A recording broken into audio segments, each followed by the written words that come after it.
Good morning. I'm Elizabeth Orr. Here's what's happening at this hour. The Pentagon General Counsel is threatening to sue a former Navy SEAL for his new book. The book is an account of last year's Osama bin Laden raid.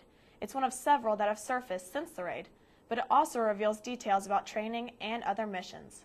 The Pentagon says this book is a violation of the non-disclosure agreement the SEAL signed. Despite these threats, the book will be released early next week. It's already an Amazon bestseller.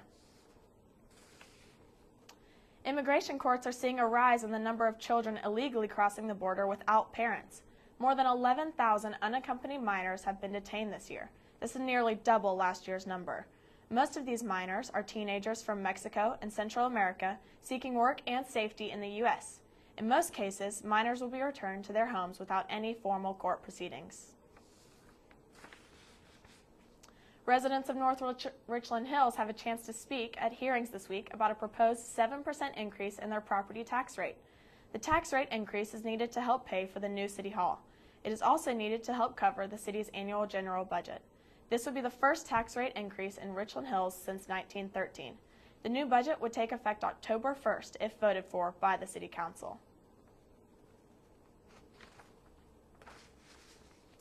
TCU's Intellectual Commons will be renovated early next year. 2 new buildings are planned. They'll be attached to the library and the Bass Building.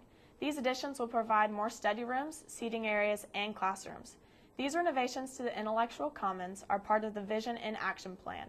That's a 7-year, campus-wide effort to improve buildings and academic programs. Students are the target customers for the new McAllister's Deli on University Drive. This location is the first in Texas to serve breakfast. Students can stop in for a cup of coffee while walking to class in the morning or home after a night of studying. McAllister's will serve coffee from Avoca Roastery and Espresso Lounge. They will also serve their famous sweet tea in cups decorated with special TCU logos. The assistant manager says they feel lucky they struck gold on this location. TCU basketball begins later this year. The men's team has a new head coach, Trent Johnson. The women's team returns under head coach Jeff Mittie. The teams are expected to face some fierce competition in the Big 12. Tickets will be available at Daniel Meyer Coliseum in October, but TCU students get in free to the games with a valid student ID. For more information, check out gofrogs.com. That's what's happening in the world today. Thank you for joining me. I'm Elizabeth Orr. I'll see you tomorrow.